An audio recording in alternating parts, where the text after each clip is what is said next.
Celebrating 30 years of phenomenal trend forecasting. 5 times a week, Monday through Friday.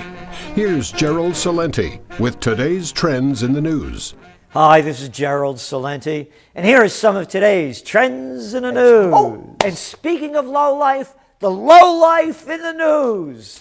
Ariel Sharon. Yep.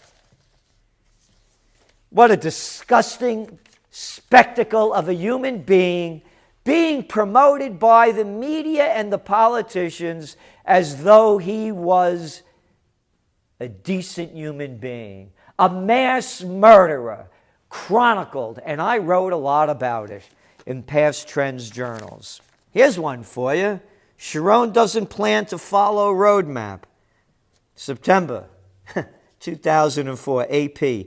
Israel will not follow U.S.-backed roadmap peace plan and could remain in much of the West Bank for an extended period.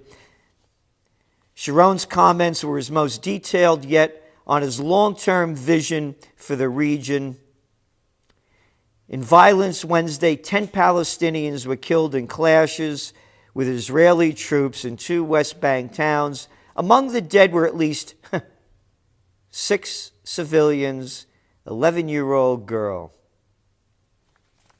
But of course, this in October, in the first week, 65 Palestinians were killed, hundreds wounded. Nothing. No condemnation. Just to get it in, they used to call this guy the tank, how tough he was. He laid in his excrement and urine, tough man, since 2008 when he had a massive stroke. Nothing but a big blob of vegetable fat. Tough. All these arrogant people, you only end up as dust. Get over your trip. Here's a quote from Sharon. Every time we do something, you tell me America will do this and that.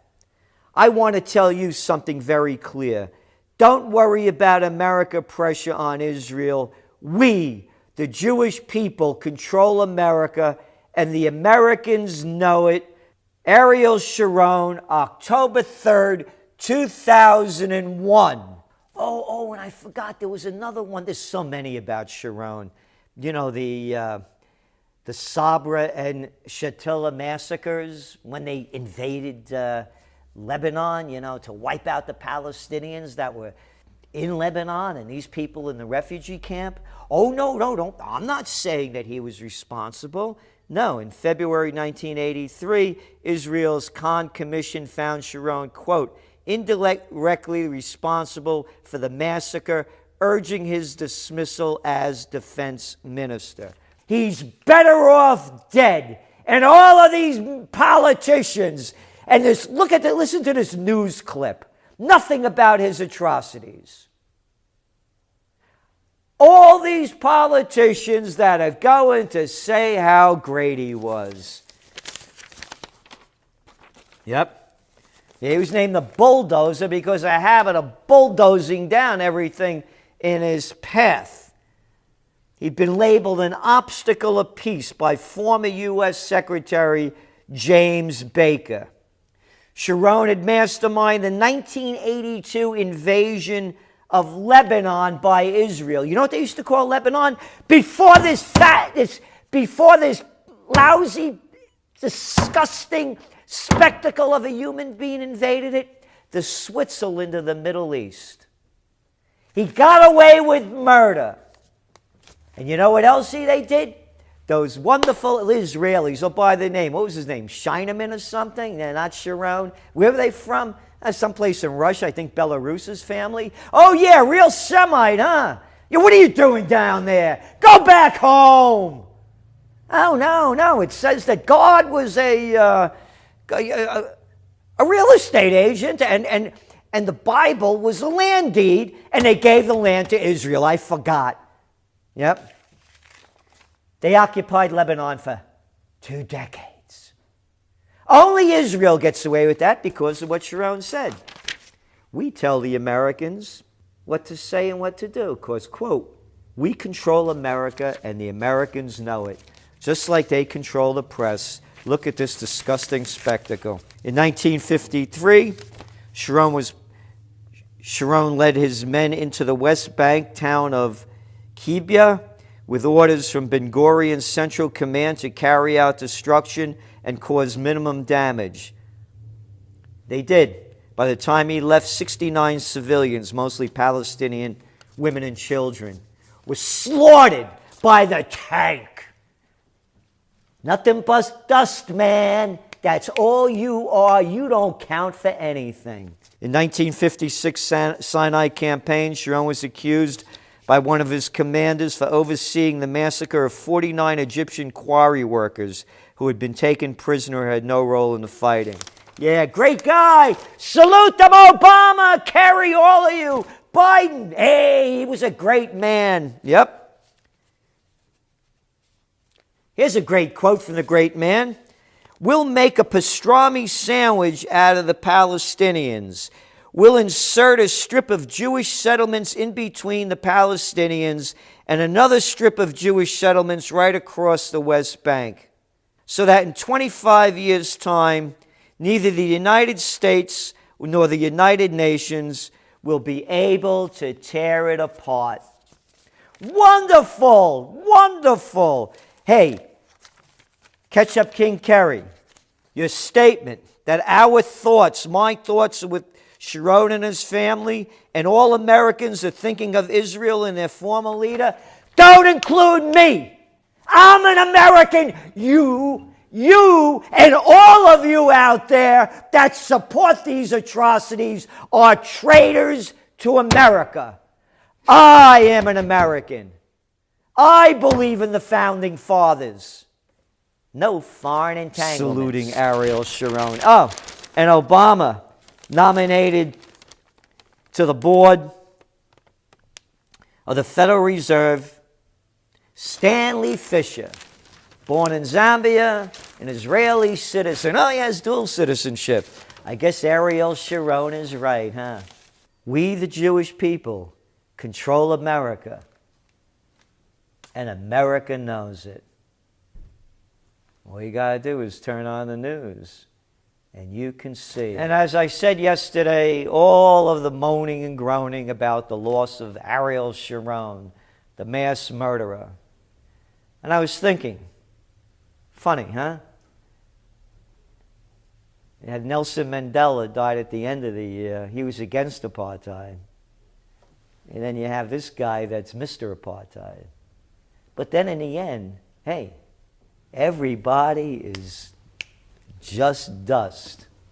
And what will it mean 100 years from today? I'm talking about more lunacy. In blow to peace effort, Israel publishes plans for new housing settlements. Jen Psaki, the State Department spokeswoman, the shill, reiterated Washington's long-standing position that settlements were, quote, illegitimate, and said it's never helpful to have steps taken that are not conducive to our efforts to move forward on peace. That's right. Illegitimate. Against international law. And look how softly they say it. There are no peace efforts. They just keep stealing land. Apartheid state of Israel. Democracy. Grow up! Oh, speaking of democracy, they had that election there in Egypt for the new constitution. That's right. Looks like it's going to pass big time. About 25% of the people turned out to vote. Hey, that election over there in Egypt, well, now that's what I call a democracy. Over 95% of the people approved the Constitution because it was so wonderful. I think they ripped it off from the Founding Fathers. It was so nice. Or was it that, according to the Financial Times, the high approval rate was expected because the Muslim Brotherhood group boycotted it, while activists attempting to launch a no campaign against it were arrested. Hey, what a country, what a country. Yep. The approval of the Constitution is likely to be interpreted by many Egyptians as a vote of confidence. General Sisi, the defense minister, who led the coup and who is riding a wave of popular adulation stoked by the media, is expected to run for president. Now, they called it a coup. This is not a coup. Obama said it's not a coup. How can you say that? I say arrest them. Could you imagine? Obama is a disgusting human being, as disgusting as Clinton, as disgusting as Bush, as disgusting as el-Sisi. Refusing to call this a coup. How immoral. But hey, 1.5 billion of our bucks go there.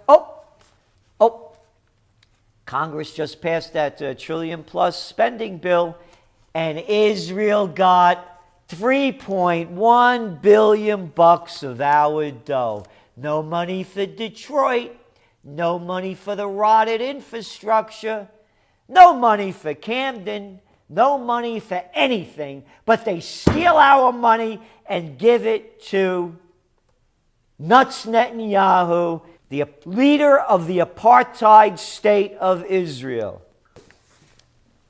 Israel's Prime Minister, Benjamin Netanyahu, slammed the European Union Thursday for calling in ambassadors over plans for 1,800 new settlements. They're not settlements, as I said.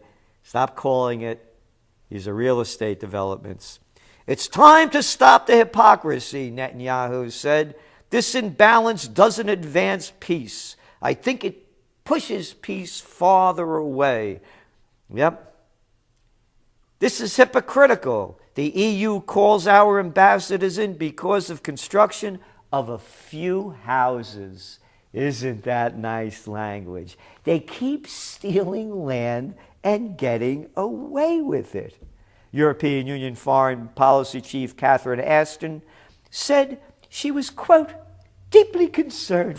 Were you deeply concerned? Were you deeply concerned, Miss Ashton, that you couldn't sleep last night over the move of adding more settlements that were, quote, illegal under international law and constitute an obstacle to peace and threaten to make the two-state solution impossible?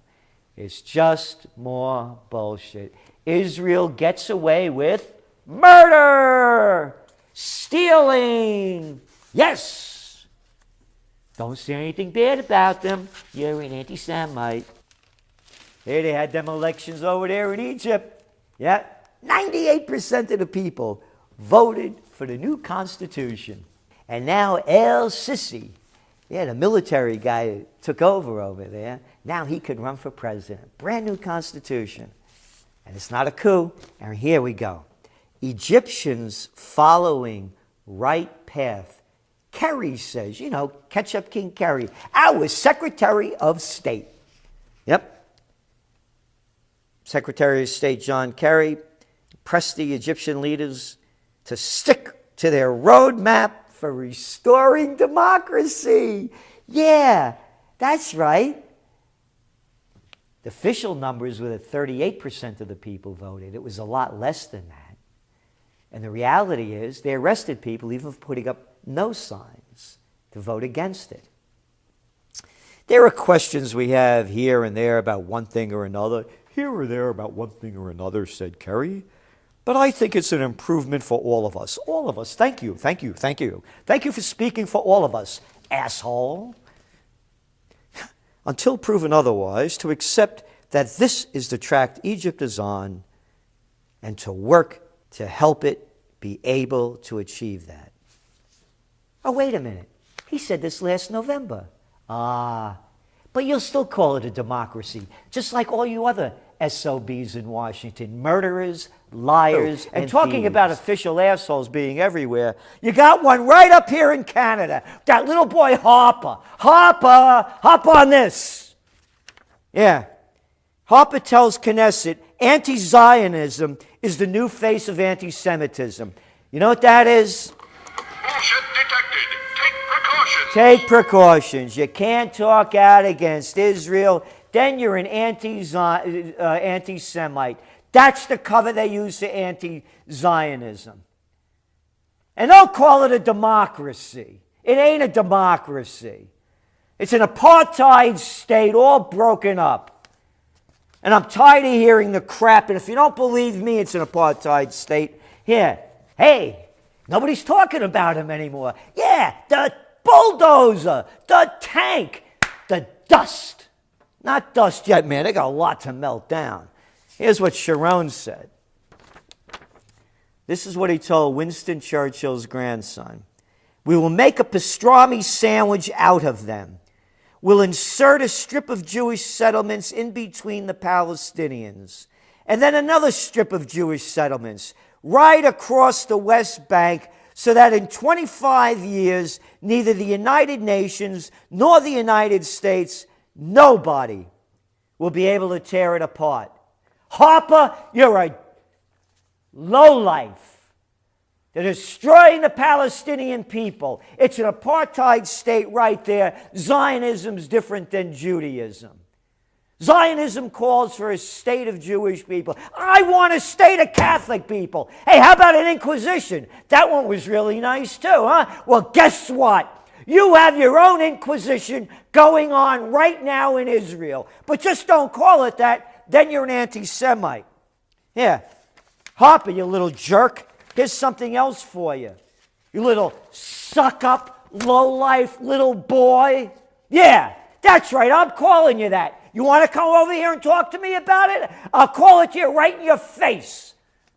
Here.